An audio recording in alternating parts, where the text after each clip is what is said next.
ലോക്സഭാ തെരഞ്ഞെടുപ്പിന്റെ ഭാഗമായുള്ള അനധികൃത പണമൊഴുക്കിന് തടയിട്ട് പ്രത്യേക സ്ക്വാഡ്. കോഴിക്കോട് എക്സ്പെൻഡിച്ചർ മോണിറ്ററിംഗ് സെല്ലിന് കീഴിലുള്ള സ്റ്റാറ്റിക് സർവൈലൻസ് സ്ക്വാഡാണ് പരിശോധനകൾ ശക്തമാക്കിയത്. മതിയായ രേഖകളില്ലാത്ത 40 ലക്ഷത്തോളം രൂപയാണ് ഇതുവരെ സ്ക്വാഡ് പിടികൂടിയത്. ലോക്സഭാ തെരഞ്ഞെടുപ്പിൽ ഒരു സ്ഥാനാർത്ഥിക്ക് പരമാവധി ചിലവാക്കാനാകുന്ന തുക 95 ലക്ഷം രൂപയാണ്. എന്നാൽ സ്ഥാനാർത്ഥികൾ ഇതിൽ കൂടുതൽ തുക ചെലവഴിക്കുന്നുണ്ടോ എന്ന് പരിശോധിക്കുന്നതിനാണ് ജില്ലാ ഇലക്ഷൻ എക്സ്പെൻഡിച്ചർ മോണിറ്ററിംഗ് സെല്ലുകൾ രൂപീകരിച്ച് പ്രവർത്തനം ആരംഭിച്ചത്.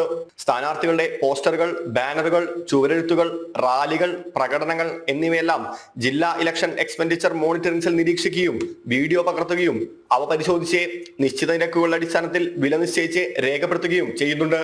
അത് സ്ഥാനാർത്ഥികളുടെ ചെലവ് രജിസ്റ്ററുമായി ചേർത്ത് പരിശോധന നടത്തുകയും ചെയ്യും. അനധികൃതമായി വോട്ടർമാരെ സ്വാധീനിക്കുന്നതിനായി കൊണ്ടുപോകുന്ന പണം, ഡ്രഗ്സ്, പാരിതോഷികങ്ങൾ എന്നിവയെല്ലാം പിടിച്ചെടുക്കുന്നതിന് വിവിധ സ്ക്വാഡുകൾ ഇലക്ഷൻ എക്സ്പെൻഡിച്ചർ മോണിറ്ററിംഗ് സെല്ലിന്റെ നേതൃത്വത്തിൽ 24 മണിക്കൂറും ജില്ലയിൽ പ്രവർത്തിച്ചു വരുന്നുണ്ട്. ഇതിന്റെ ഭാഗമായി എല്ലാ നിയമസഭാ മണ്ഡലങ്ങൾ കേന്ദ്രീകരിച്ചും ഫ്ലൈയിങ് സ്ക്വാഡുകൾ വാഹന പരിശോധന വ്യാപകമാക്കുകയും ചെയ്തിട്ടുണ്ട്. ജനം, കോഴിക്കോട്.